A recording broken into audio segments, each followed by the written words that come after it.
ఈ అమ్మ వారం రోజుల నుంచి ఒకటే తలకాయ నొప్పి అయిపోయింది. సెల్ ఓపెన్ చేయగానే నా అన్వేష్ గాడు అది ఇంత నీచంగా మాట్లాడుతున్నాడు. వాడిని కేసులు గీసులు అన్నీ అవసరం నాకు అర్థం కాదు. చేతపడి చేపించేసారు. దరిద్రం వెళ్ళిపోద్ది. వెస్ట్లని చెప్పి ఈ మన ఇన్ని రాష్ట్రాలలో ఇండియాలో చేతబడి మహానుభావులు చాలామంది ఉన్నారు. చేతబడి చేసేటోళ్ళు చేతబడి చేసేస్తే దరిద్రం వెళ్ళిపోద్ది. ఇండియాకి పెట్టే దరిద్రం వెళ్ళిపోతారు. లంచోడికి ఇండియాకి రానట్టు అక్కడనే దహన సంస్కారాలు కూడా అక్కడనే చేసేస్తారు. దరిద్రం పోద్ది. కాకపోతే మీకు ఎవరు తెలియకపోతే నాకు చెప్పండి.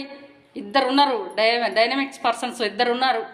కూతురికి పెత్తనం కోసము, కూతురికి ఆస్తులు రావడం కోసము, ఇయ్యంకునికి ఇయ్యపురానికి అల్లునికి చేతబడి చేసిన పర్సన్స్ ఇద్దరు ఉన్నారు.